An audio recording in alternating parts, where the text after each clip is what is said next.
Muita atenção sobre a questão de milagres, nós estávamos conversando lá.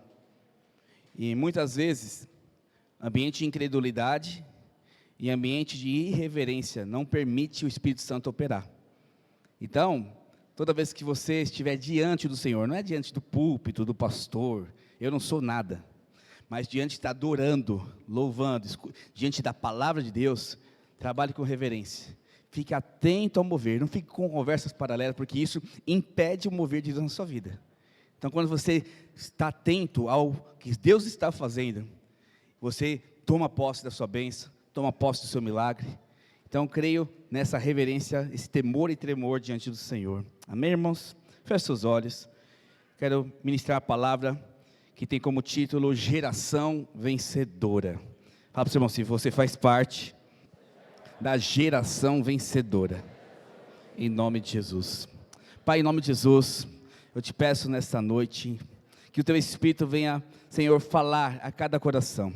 Nós repreendemos todo sofisma, toda mentira, toda falácia, toda confusão na mente dos meus irmãos. Repreendemos agora em nome de Jesus. Eu declaro o poder de Deus. Eu declaro que o poder vai trazer revelação, e a revelação vai trazer transformação, porque a palavra tem poder de nos transformar. Senhor, nós guardamos o coração e a mente dos meus irmãos para receber e tomar posse da palavra do Senhor nesta noite, em nome de Jesus. Fala assim comigo: eu guardo, eu abro o meu coração, eu abro a minha mente para receber a palavra do céu, em nome de Jesus. Aleluia. Irmãos, como título hoje, a palavra é geração vencedora. E o pastor Wilson ministrou algo a respeito disso. Quero dar continuidade nesse assunto, porque realmente nós precisamos estar diante e vivermos como uma geração que está vencendo no propósito de Deus. Existe um propósito. Fala para o seu irmão, você tem um propósito. Fala para o outro, você sabia que existe um propósito? Então, esse propósito está relacionado à sua vida. Esse propósito está relacionado ao seu galardão. Esse propósito está relacionado a você desfrutar de Canaã. Quando você entra no propósito e começa a cumprir esse propósito, você começa a viver milagres, sinais e prodígios. Por isso que muitos crentes vêm à igreja, vêm ao prédio, sentam numa cadeira, escutam uma palavra, mas volta para casa e nada muda, porque não se posiciona como um vencedor, não se posiciona como alguém que quer viver as promessas de Deus. E se você olhar na Bíblia, existe sempre dois grupos de pessoas. Fala comigo, dois grupos. Os grupos dos comprometidos com o propósito de Deus, e os grupos aqueles que não são comprometidos, que até nós falamos assim, é o restante do pessoal. Esse restante pessoal, ele não é desprezado por Deus. Esse restante pessoal, ele não é abandonado por Deus. Eles são filhos, porém são filhos que não desfrutam da graça. São filhos que não desfrutam de vitórias. São filhos que não desfrutam de bênçãos. Porque, pastor, mas a bênção do Senhor, como que ela é? É algo que vai suprir, satisfazer, trazer prazer, de tal maneira que, independente da circunstância da sua vida, você tem paz com Deus. As pessoas acham que bênção é dinheiro. As pessoas acham que bênção é carro. As pessoas têm achado que bênção é um casamento que não tem briga. Não, tudo isso faz parte do processo deste mundo, porque o mundo jaz no maligno. Infelizmente nós moramos no mundo, nós estamos no mundo, nós estamos de passagem neste mundo. E por pertencer a Deus, estando neste mundo, você será resistido pelo diabo. O diabo vai querer destruir você, acabar com a sua família. O tempo todo, nesse exato momento, ele está planejando como derrubar você, como acabar com a sua vida, porque ele tem ódio de você, porque ele queria ser você, mas Deus te deu o direito de ser filho amado dele. Isso é poderoso demais. Então, existem dois tipos de pessoas. Na época de Moisés, quando nós olhamos da Bíblia, nós também existiam dois tipos de pessoas, dois tipos de povo de Deus. Eu estou falando de crente, eu estou falando de pessoas que aceitaram Jesus, eu estou falando de pessoas que vivem a igreja. Dentro do corpo de Cristo, existem dois grupos de pessoas, o povo exclusivo do Senhor e o populacho. A Bíblia em Êxodo fala sobre populacho. Populacho é aquele povo que reclama, aquele povo que não acredita, aquele povo que quer voltar para o Egito, aquele povo que queria voltar para o deserto, não queria desfrutar de Canaã. E existia o povo que entrou em Canaã e desfrutou de Canaã. Se você também olhar para a Bíblia, lá em Davi, na época de Davi, você observava que a casa de Davi sempre prosperava e avançava e conquistava. Enquanto isso, a casa de Saul declinava, ela entrava em ruína, enfraquecia. Mas por quê? Por causa de um coração, alguém que não se posiciona como vencedor, alguém que não está disposto a viver. Presta atenção numa coisa, querido. Se o seu casamento, os seus filhos, eu sempre gosto de falar da família, né? Que a família é algo que a gente valoriza muito. Se a prosperidade não é algo que te acompanha, você está no rumo de Saul, enfraquecendo. Não faz sentido você ser um cristão e não desfrutar de bênçãos. Eu quero te falar, não quer dizer que não vai existir dificuldades, tribulações, problemas, mas você vai viver de glória em glória, experiências e experiências com o Senhor.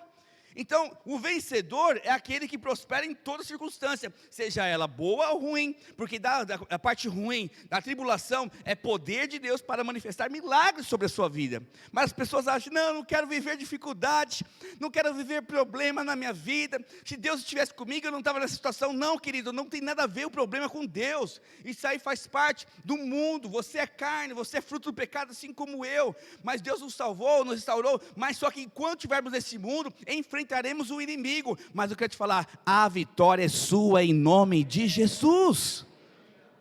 Mas temos que posicionar como vencedor. Para ter vitória, eu preciso me posicionar. Fala para o seu irmão, posicione-se. Então, apóstolo Paulo também fala na carta aos Coríntios, algo muito interessante, que temos duas formas de construir a nossa família, duas formas de construir a nossa casa, duas formas de vivermos. E essa forma, ele fala claramente, dois tipos de construção, ele compara a sua vida com a construção de uma casa, aonde você constrói a sua casa com ouro, prata e pedras preciosas, ou com madeira, palha e feno. Então ele fala assim, olha, nós somos filhos amados, Deus nos escolheu, e você tem liberdade, mas presta atenção numa coisa, veja bem como você quer construir a sua casa. Observe bem como você está construindo o seu casamento. Presta atenção como você está construindo a sua vida financeira, prosperidade. Presta atenção como você está edificando o seu discipulado, a sua cela. Porque você pode edificar sim, de duas formas. Com ouro, prata e pedras preciosas, ou com madeira, palha e feno. E todas essas construções serão testadas. Fala comigo, testadas. E testadas aonde, meu irmão? No fogo. Nós sabemos que quando o ouro passa pelo fogo, as impurezas vão saindo, e só fica o que é puro. Você já viu palha pegar fogo? Assim. Já viu madeira pegar fogo? Demora um pouquinho mais, mas ela se consome. O ouro não se consome, ele refina, se torna mais puro. Então nós temos que observar muito bem, porque sempre Deus vai colocar diante de nós, na verdade, existem dois grupos de pessoas, os que são vencedores e aqueles que não são. Aquele que é uma geração que faz a diferença e aquela que não é. E você precisa decidir hoje. É um desafio para você. Eu estou te impulsionando. Minha função é cutucar você. É despertar você para o chamado de Deus. Então, eu sou da época que as pessoas brincavam falando que a videira tinha um espeto em cada cadeira. Por quê? Cada palavra cutucava você a fazer algo.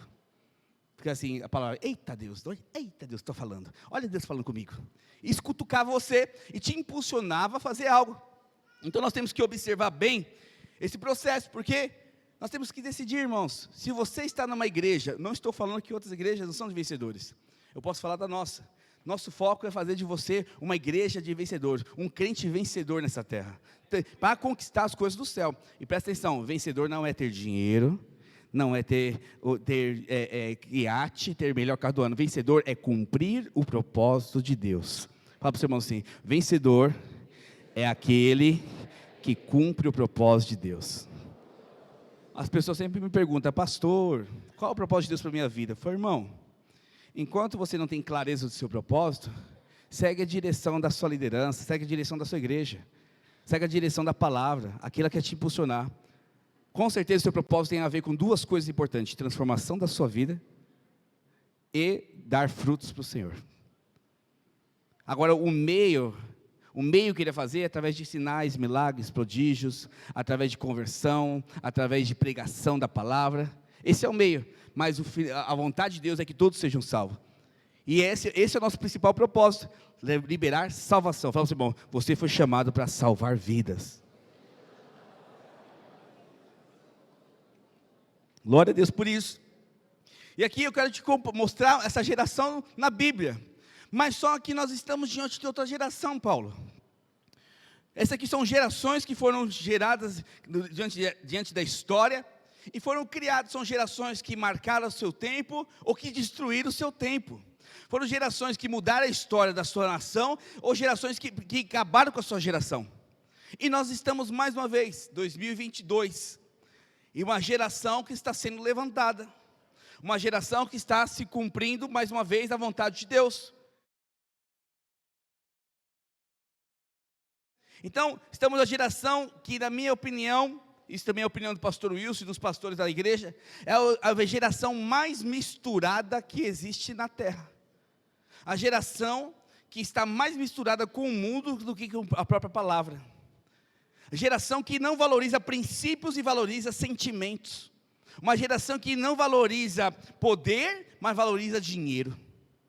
Uma geração que não valoriza os anciões, mas valoriza pessoas do mundo. Essa é a geração que nós estamos. E quando eu falo essa geração, não falo somente para os jovens, falo para nós também. Essa geração, essa transição de geração. Porque perdemos valores. Obrigado, pastor. Perdemos princípios.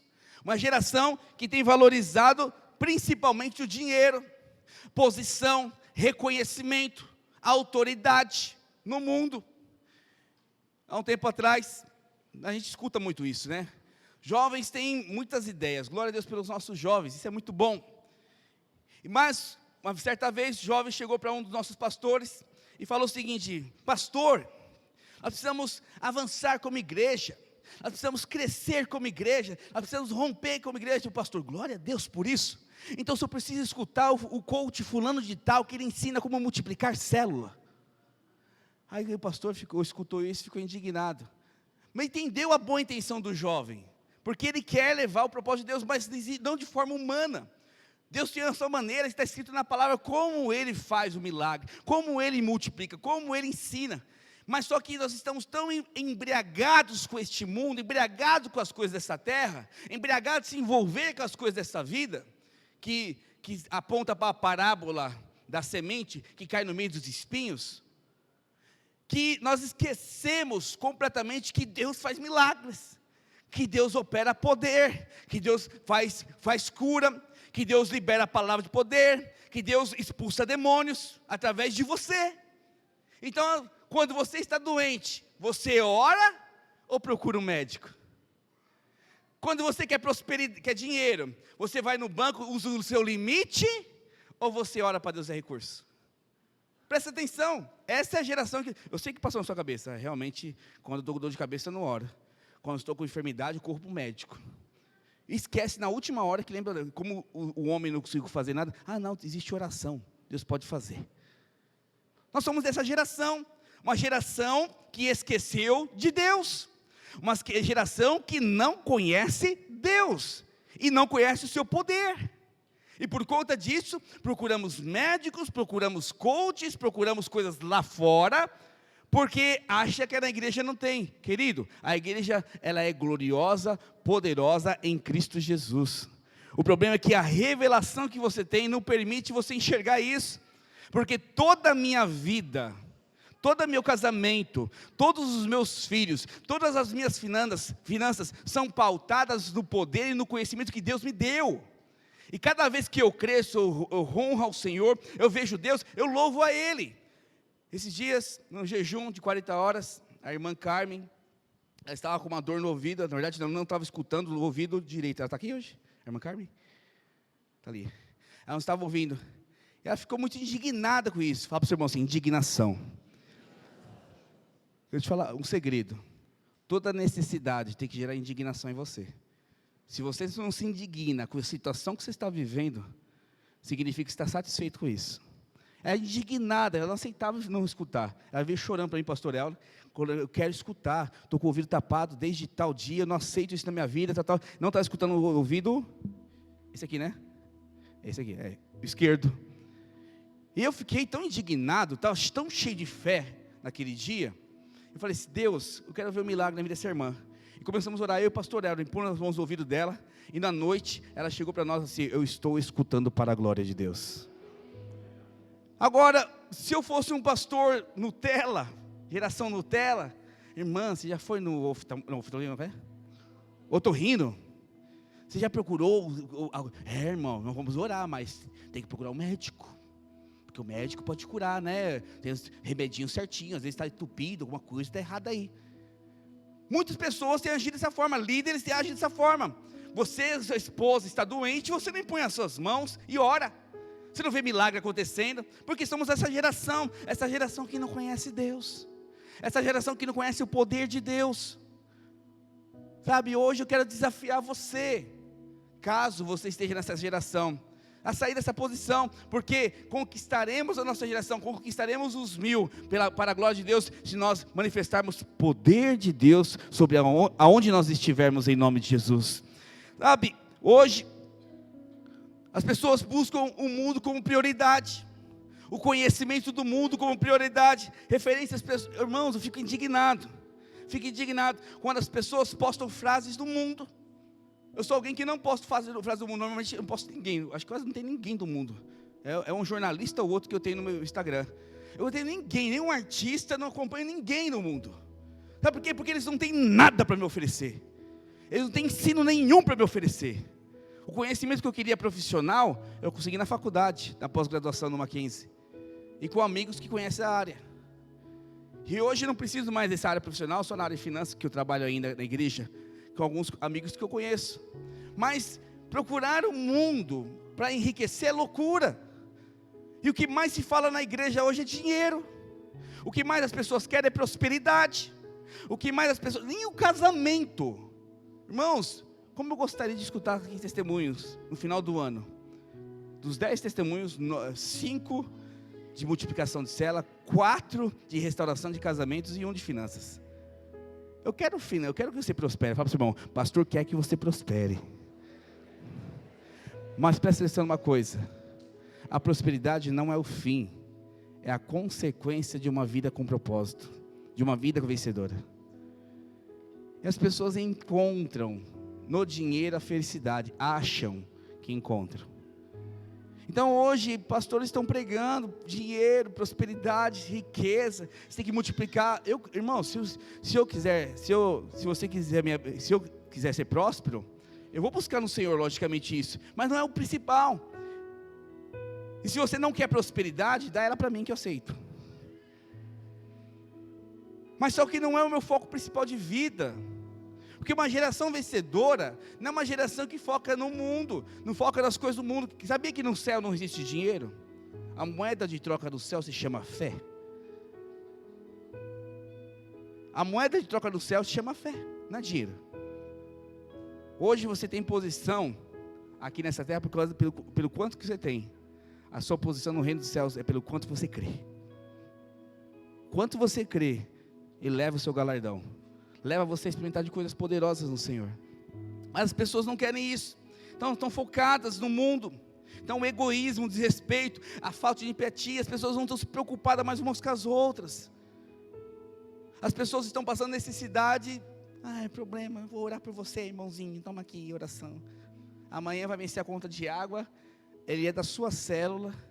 Ele é da sua rede. Você nem liga para perguntar se consegue pagar água. Nós perdemos a empatia pelas pessoas. Nós perdemos o amor ao próximo. Essa é a geração que está se levantando dentro da igreja. Mas eu creio que nós somos uma geração diferenciada. Nós somos uma geração de vencedores que vai rasgar os céus e conquistar o propósito do Senhor em nome de Jesus. Eu creio nisso. Então, nessa geração, o populacho cresceu. Quando eu falo geração, não estou falando só da igreja videira, estou falando de geral, de forma geral. A geração de crentes, o populacho cresceu. Os murmuradores de plantão cresceu. Os críticos de plantão cresceu. As pessoas que ficam medindo o pastor cresceu. que desrespeitam pastores, líderes, cresceu, populacho. É uma geração que a casa de Saul a cada dia fortalece, incrível. Investe toda na igreja e cada dia regredindo o casamento, perdendo família, perdendo tudo. Porque não entendeu quem é o Senhor, não entende o poder de Deus. É uma geração que tem construído muito, mas com base de palha, feno e madeira. E eu quero mostrar para você qual que deve ser o nosso posicionamento diante dessa geração. Irmãos, eu estou muito indignado com essa geração,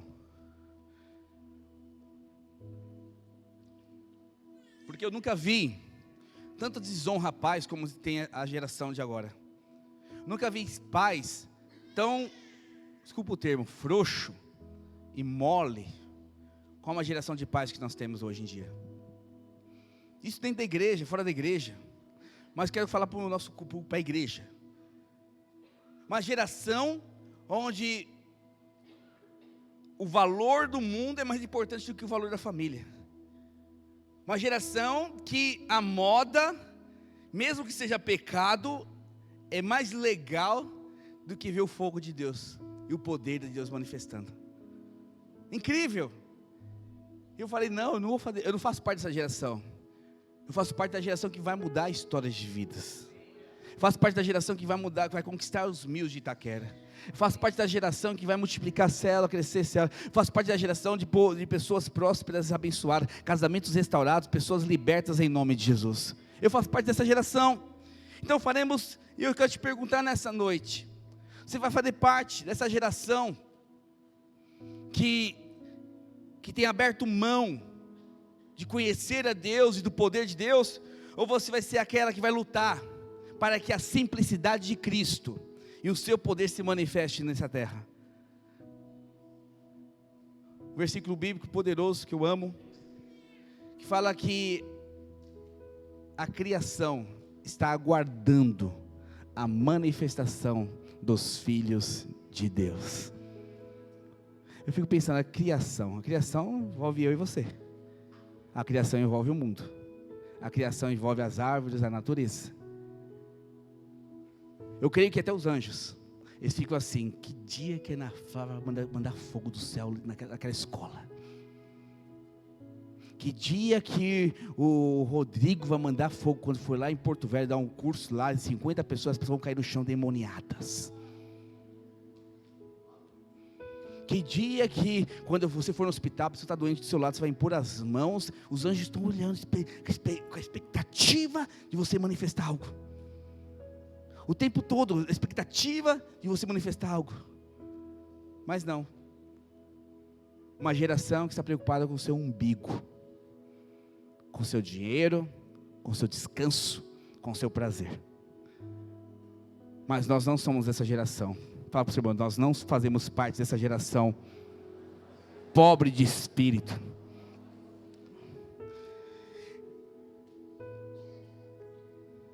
E sabe o que acontece quando as pessoas se comprometem com o reino de Deus? Se comprometem em ser uma geração de vencedores?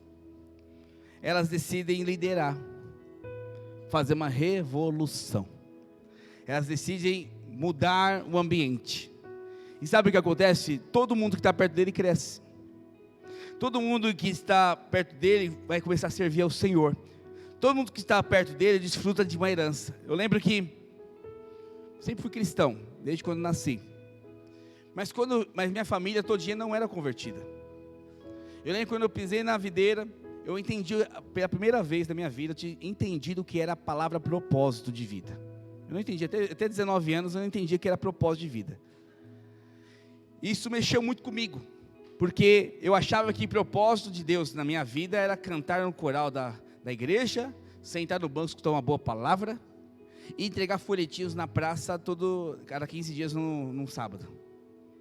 Eu achava que isso era o propósito de Deus. E quando acabava, fiz meu trabalho de crente, vou embora. E vivia dessa forma. Aí chegava na escola, não pregava o evangelho. Chegava no Senai, que eu fiz Senai, não pregava o evangelho. No meio da minha família, entrava na farra e não pregava o evangelho. Simplesmente isso acontecia. Aí eu entendi que Deus tinha um propósito.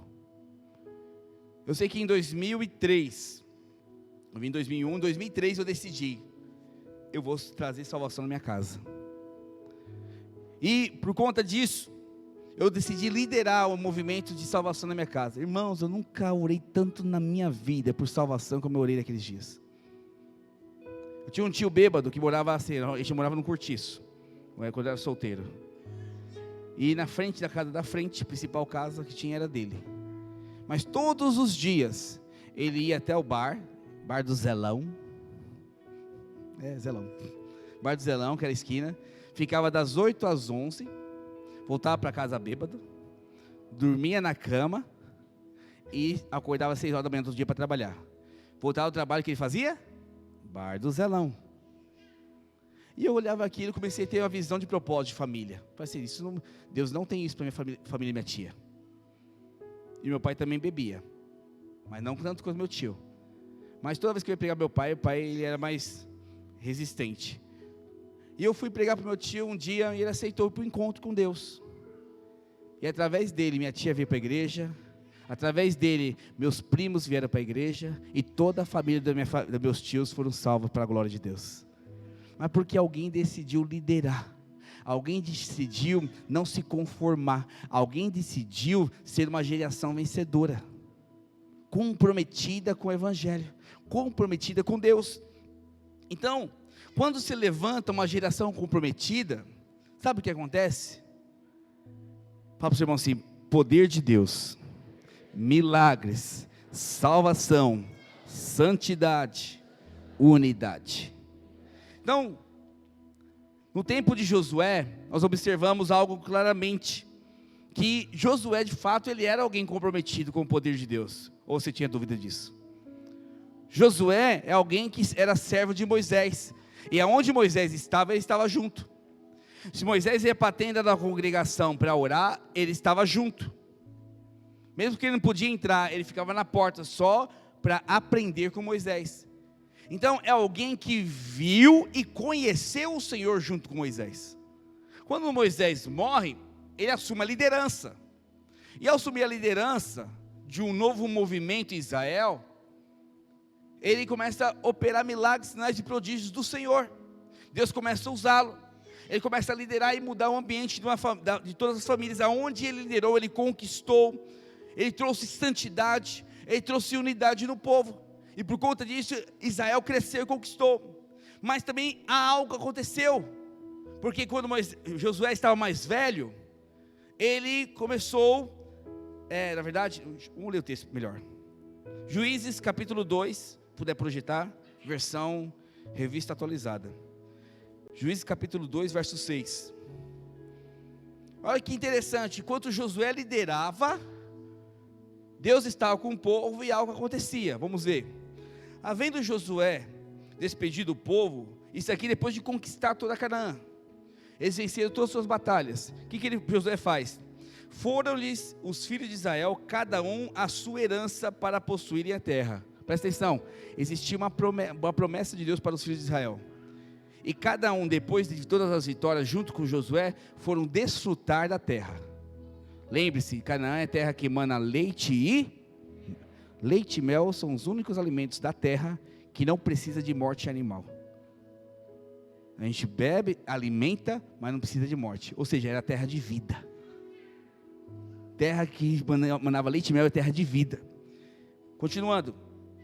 Serviu o povo ao Senhor todos os dias de Josué, e todos os dias dos anciões que haviam sobreviveram por muito tempo depois de Josué, e que viram todas as grandes obras feitas pelo Senhor a Israel. Presta atenção uma coisa: enquanto Josué estava vivo, o povo servia ao Senhor e prosperava e era abençoado. Enquanto os anciãos que andaram com Josué estavam vivos, o povo era abençoado e servia o Senhor. Mas vamos continuar a leitura. Faleceu Josué, filho de Num, servo do Senhor, com a idade de 110 anos.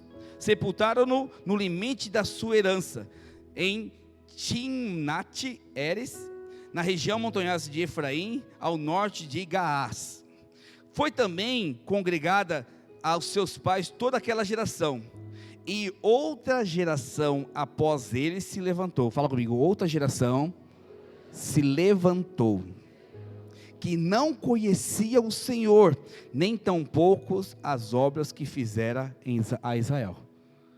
Então, Josué morre, os anciãos morrem, e uma nova geração se levanta para liderar Israel. E o que aconteceu? Lideraram, mas há uma diferença. É uma geração que não conhecia o Senhor, e muito menos o seu poder. E olha o que aconteceu. Então, fizeram os filhos de Israel o que era mal perante o Senhor, pois serviram aos Baalins.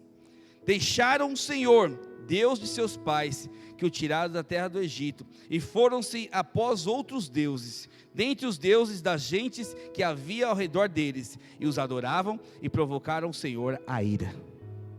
Presta atenção, enquanto existia alguém vencedor, que liderava, que era comprometido com o Senhor, todo o povo liderava, todo o povo estava no Senhor, todo o povo era abençoado, todo o povo era livre.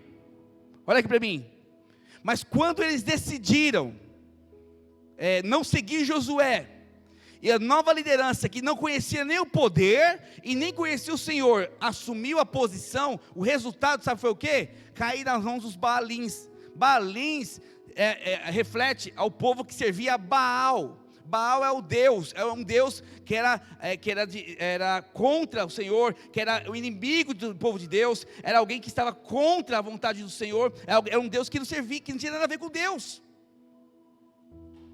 E por conta disso, eles se tornaram escravos novamente dentro da própria terra. Presta atenção, imagine só, nós dentro daqui do prédio, servindo ao Senhor, sendo escravos do diabo. Faz sentido uma igreja ser escrava do diabo? Não faz sentido, mas foi isso que aconteceu com o povo de Israel. Se tornou escravo do diabo dentro de Canaã, escravo dos seus inimigos dentro de Canaã. Por quê?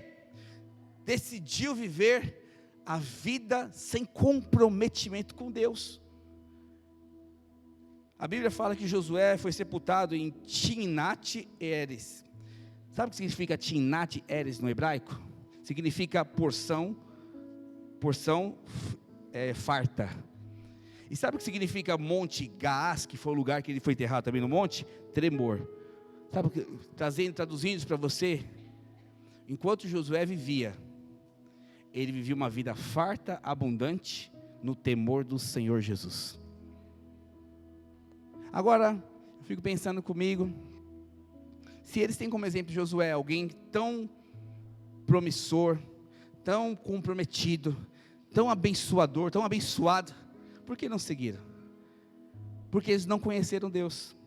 Então, após a morte de Josué, essa geração que não conhecia Deus e o seu poder, foram servir os Baalins, que são os filhos de Baal, e o povo volta à escravidão. E aqui é o desafio que eu tenho para você nessa noite. Se você de fato vai ser como a geração de Josué, ou como uma geração que foi levantada após Josué, porque existiu a geração de Samuel também. Então, quero desafiar você a ser como a geração de Samuel, para que você entender melhor. Abra sua Bíblia comigo em 1 Samuel, capítulo 7, verso 2.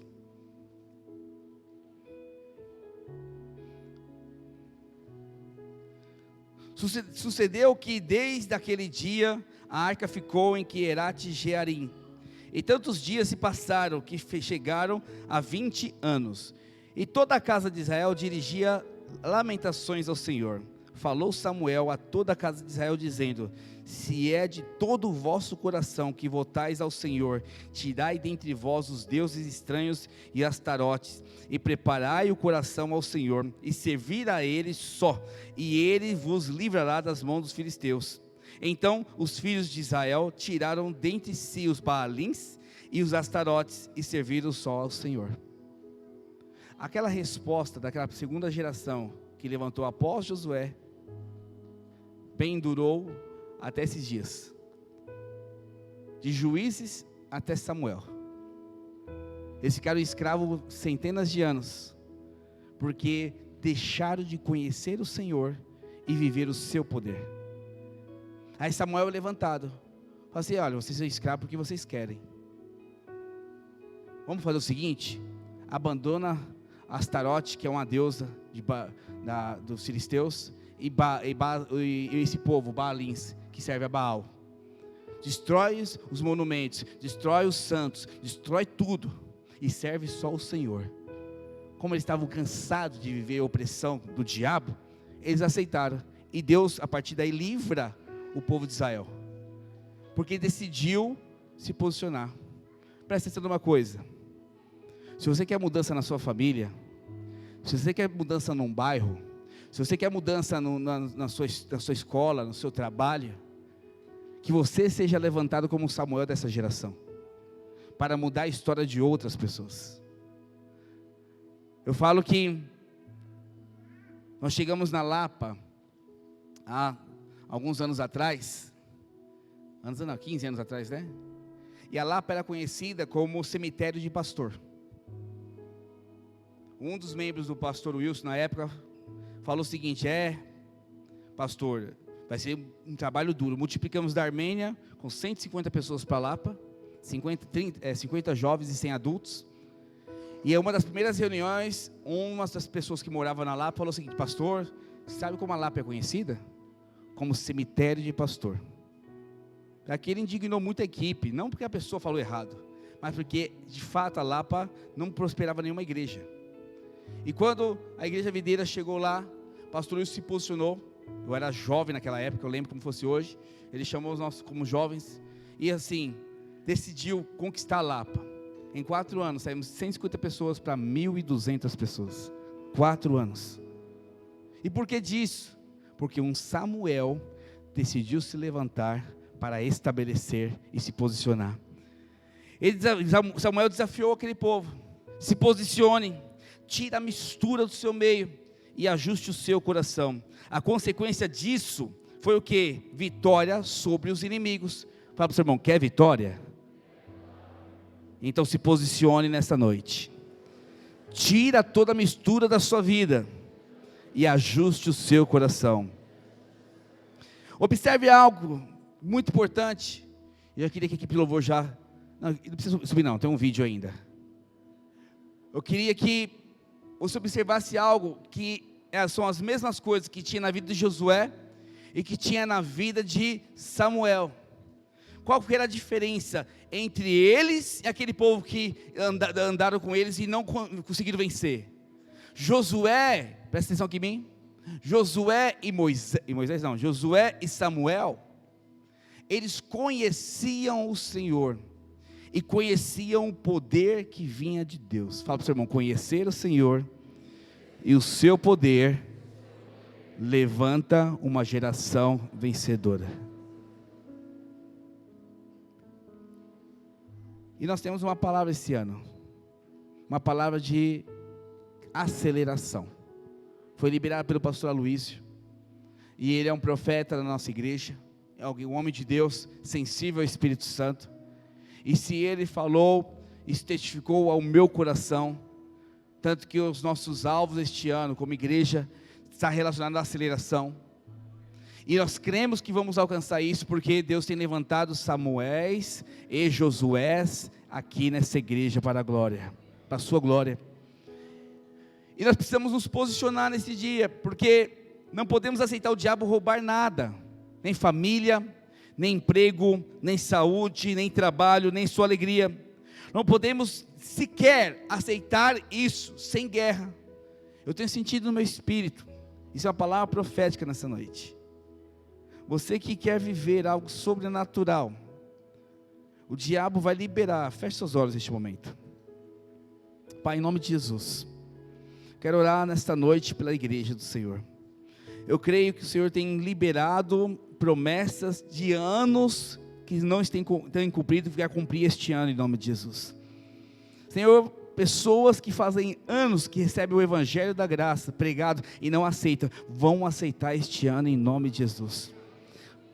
Maridos e esposas, pais e filhos se converterão este ano em nome de Jesus. Eu creio nisso, mas sabemos também que o diabo vai se levantar Porque se tem aceleração do lado de Deus, o diabo vai acelerar para atrapalhar. Por isso, Senhor, eu repreendo agora toda ação do diabo na vida dos nossos irmãos. Todo bloqueio do inferno na vida dos meus irmãos. Que eles venham experimentar de algo sobrenatural em nome de Jesus. Diga amém. Nós fazemos parte dessa geração que vai mudar o ambiente. Eu quero deixar um legado em Itaquera. Você precisa deixar um legado em Itaquera. Você precisa marcar Itaquera. Mas existe apenas duas formas de marcar: conhecendo a Deus e manifestando o seu poder. Fazemos parte de uma geração que tem toda a qualificação por parte de Deus de mudar o ambiente. Eu nunca vi uma geração de jovens tão apaixonados por Jesus como a nossa. Mas também, jovens, eu nunca vi uma geração tão depravada como essa que está no mundo. Essa é a sua guerra. E aí, vamos chegar aos 600 ou vai continuar nos 300? E aí, vamos levantar novos discipuladores nos jovens, ou vamos deixar essa Itaquera, o diabo fazer o que ele quer? Eu nunca vi uma geração de casais em Itaquera, estou 3 anos aqui, tão apaixonados pelas famílias, como está sendo hoje, cada dia crescendo. Mas também eu nunca vi tanto desprezo pelo casamento como existe neste mundo. E nós adultos, pais, vamos permitir essas famílias que nós conhecemos ser destruídas? Ou vamos nos posicionar como Samuéis e Josués da nossa geração e mudar esse ambiente?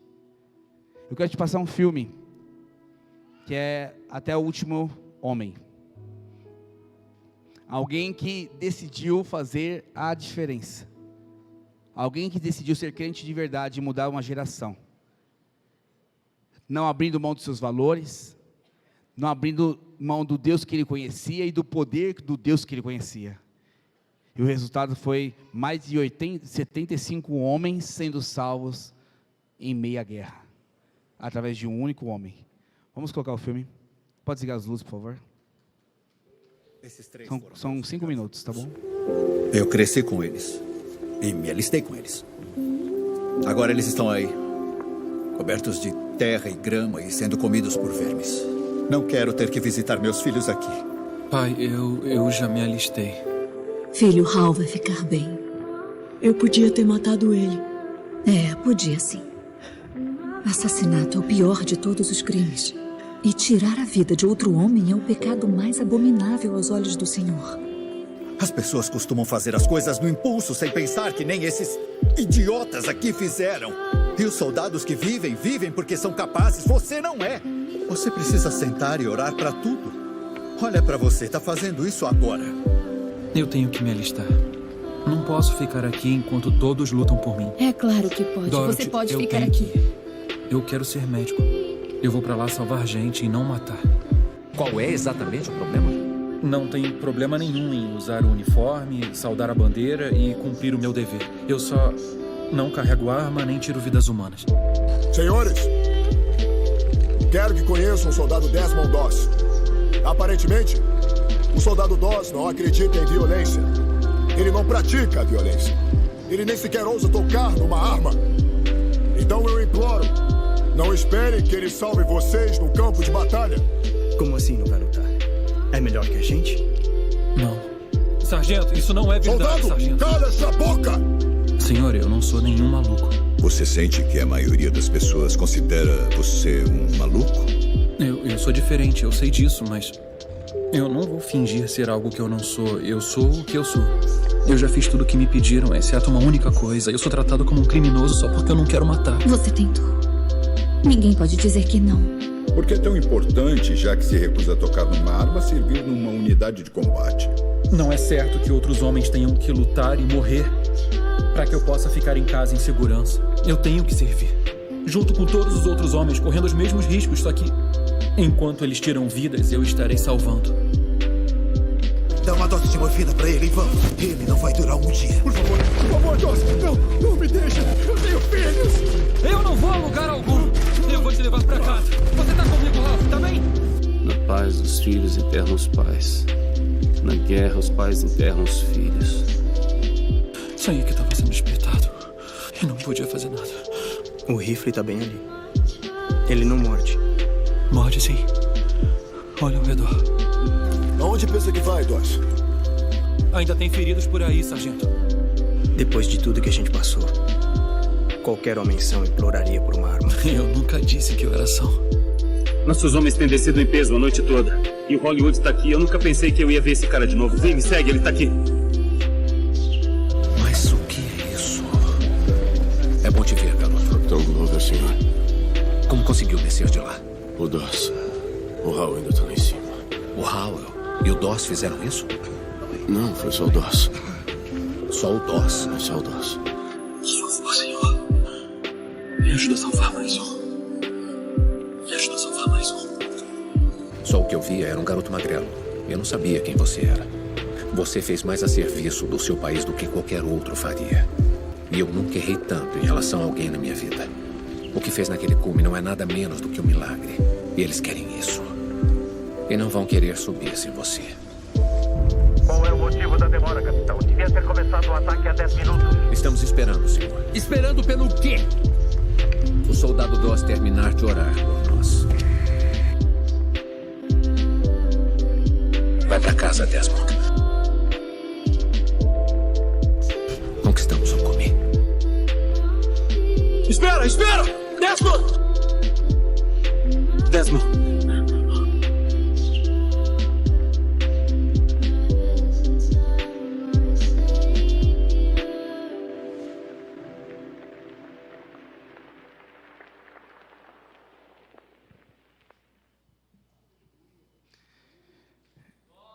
A equipe de louvor pode subir, por favor. Eu queria que você ficasse de pé neste momento.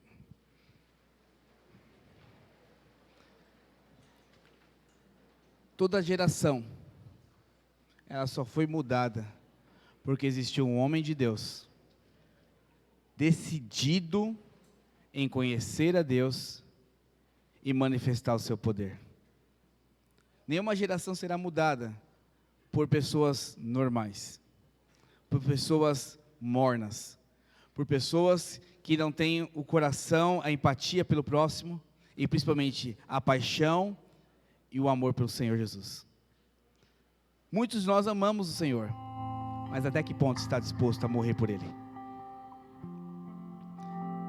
Escrevi aqui no final da minha palavra: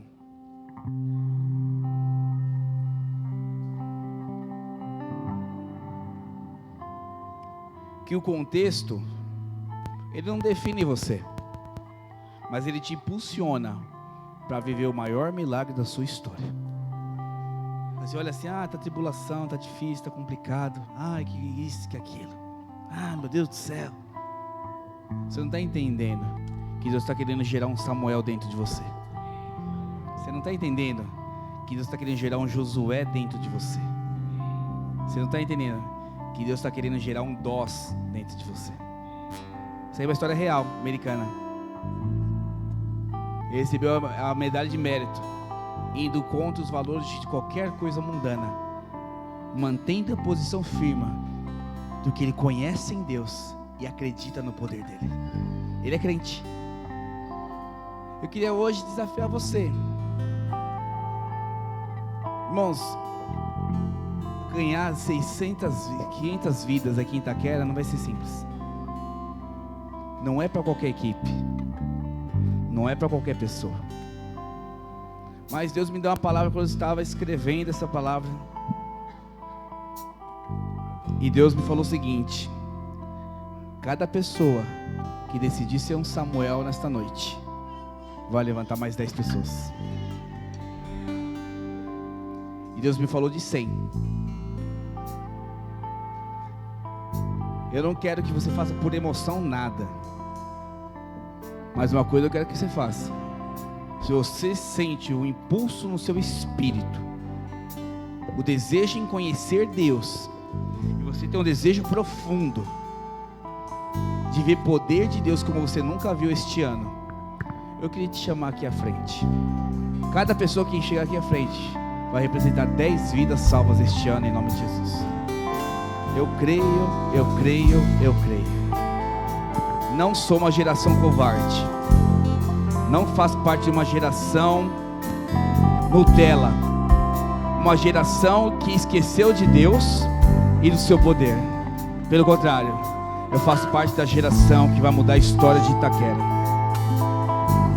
Eu faço parte da geração que vai mudar ambientes.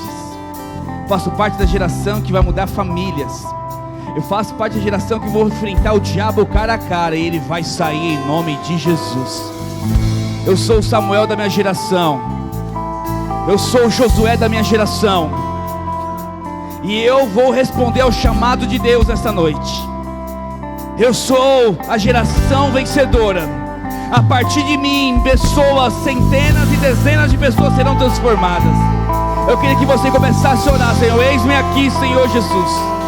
Eis-me aqui como Samuel se posicionou, Jesus. Eis-me aqui como Josué se posicionou, Jesus. Eu sei que não vai ser fácil, porque a luta contra a carne é grande, mas eu creio no teu poder.